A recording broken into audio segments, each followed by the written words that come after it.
Bonjour, je suis content de vous retrouver. J'espère que vous allez bien. Aujourd'hui, on parle de respiration. Je vous donne des astuces, des conseils pour bien respirer et pour utiliser aussi la respiration pour mieux se sentir, pour se sentir mieux en fait. Et souvenez-vous que tout ce que je vous donnerai comme conseil, comme exercice peut-être aussi, ne remplace pas les conseils d'un professionnel de la santé et encore moins une évaluation ou un examen clinique.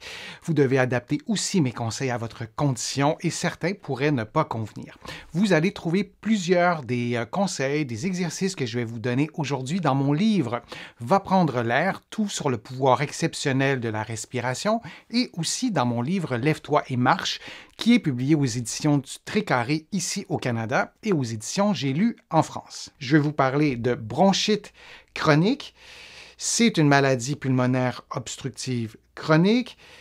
C'est une toux donc chronique, le nom le dit, elle est accompagnée d'expectoration causée par l'inflammation des voies respiratoires. Je vous montre ce que ça donne. Poumon normal à gauche, bronchite chronique. On voit que l'espace par lequel l'air va passer est réduit parce qu'il y a une contraction des muscles lisses qui permettent la respiration, pour le dire simplement.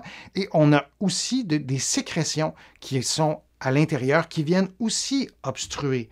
Alors la bronchite chronique, je le disais, c'est une toux chronique, mais c'est aussi certains symptômes qui ressemblent à l'asthme et parfois les deux maladies peuvent cohabiter. C'est quand même assez fréquent parce que l'asthme est aussi une maladie qui est très prévalente. Alors, on peut avoir les deux et c'est pas à vous à démêler tout ça. Parfois, c'est un peu compliqué, mais ça peut cohabiter. Alors, si je vous montre la différence entre les deux, ça, c'est ce qu'on a vu il y a quelques instants, et je vous montre les trois, finalement, ces illustrations. C'est intéressant de voir la différence entre l'asthme et la bronchite chronique.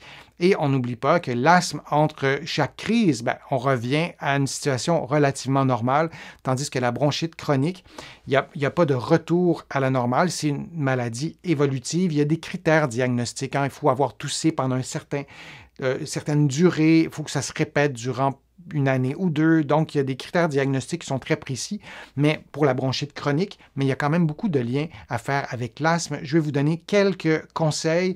Consultez le plus rapidement possible lorsque vous remarquez des problèmes respiratoires. J'ai tellement vu de personnes qui ont attendu longtemps. Vous allez vraiment gagner à consulter rapidement. Éloignez-vous des irritants. La pollution de l'air, la fumée secondaire, ce sont des irritants qui sont vraiment présents. Comment on fait pour s'éloigner de la pollution de l'air? Souvent, de porter un masque, ça ne sert absolument à rien parce que les particules, dans plusieurs contextes, parce que les particules fines vont passer à travers certains masques. Par contre, si vous allez marcher, disons que vous habitez en ville, vous ne pouvez pas aller en forêt tous les jours, mais tentez de choisir un endroit où vous allez marcher parce qu'il faut bouger pour prendre soin de sa santé respiratoire, mais où il y a des arbres, et ça fait une immense différence, même dans un environnement où il y a de la pollution de l'air. Si vous allez dans un endroit où il y a des arbres, où il y a de la nature, il y aura probablement moins de polluants parce que les arbres vont filtrer certains polluants plutôt que ce soit vos poumons qui filtrent les polluants et qui se ramassent finalement à l'intérieur de vos poumons et peuvent déclencher notamment de l'inflammation. Prendre soin de ces muscles. La santé respiratoire, c'est directement lié à la santé en général. Et la santé musculaire, elle fait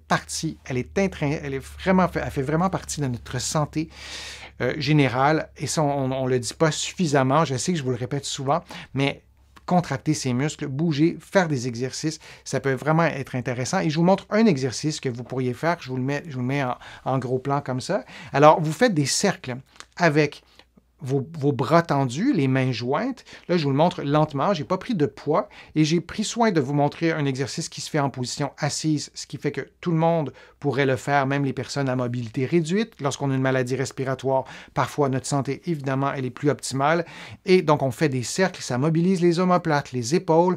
On respire, on essaie de respirer normalement, intuitivement, mais ça active la respiration. On fait les mouvements dans les deux sens et vous allez augmenter vos capacités respiratoires avec cet exercice, si l'exercice est adapté à vos propres capacités physiques. Évidemment, si vous n'avez aucun problème respiratoire, il faudra mettre un peu plus de poids. On pourra peut-être le faire debout, on pourra peut-être bouger les jambes aussi, mais cet exercice-là a un effet sur la respiration, sur la mobilisation, oui, de la cage thoracique. Alors, c'est un exercice qui est agréable à faire, qui est simple à faire, que vous pourriez ajouter à votre routine ou au moins faire cet exercice-là, je ne sais pas moi, durant les pauses publicitaires, si vous écoutez la télévision, par exemple, mais de l'intégrer à vos habitudes. Je sais que ce n'est pas naturel. Je sais que lorsqu'on a une maladie pulmonaire obstructive, parfois on est démotivé, parfois on est découragé, mais souvenez-vous que de prendre soin de sa santé, comme ça, en faisant des exercices tout simples. Moi, j'ai beaucoup de patients qui ont observé une amélioration de leurs conditions, même en ayant une maladie évolutive, et cette amélioration-là de leurs conditions, ça les motive à continuer à faire ces exercices-là. Donc, je vous encourage vraiment à les faire. Je vous remercie de votre attention. Je vous remercie d'être aussi fidèle aussi à ma chaîne YouTube et vous allez aussi trouver d'autres informations sur la respiration dans mes vidéos. Vous allez aussi trouver beaucoup d'informations sur mon site web, le www.denisfortier.ca. Vous pouvez vous abonner aussi à l'infolettre. Vous allez trouver d'autres informations sur la respiration dans mes 2 livres, Va prendre l'air, tout sur le pouvoir exceptionnel de la respiration, et vous allez trouver aussi des conseils sur la respiration dans Lève-toi et marche, qui est publié aux éditions du Tré-Carré ici au Québec et qui est publié en France aux éditions J'ai lu. Je vous remercie beaucoup d'avoir été présent. Merci aussi de vos contributions. Vous pouvez le faire maintenant sur YouTube. Il y a un petit cœur. Dans la plupart des pays, ça fonctionne. Vous cliquez là-dessus, vous pouvez faire une contribution. Sinon, vous allez voir sur mon site web. Je vous explique comment faire une contribution. Ça peut être une contribution financière, mais ça peut être aussi par des clics à certains endroits. J'ai ajouté une autre façon aussi de faire des contributions pour les personnes du Québec qui expérimentaient des problèmes avec le fonctionnement actuel. C'était plus compliqué. Je ne sais trop pourquoi, mais j'ai ajouté une autre façon de faire aussi. Je vous remercie vraiment beaucoup et je vous souhaite de bien respirer, de mieux respirer, et on se revoit pour une prochaine vidéo, pour un prochain direct. À bientôt.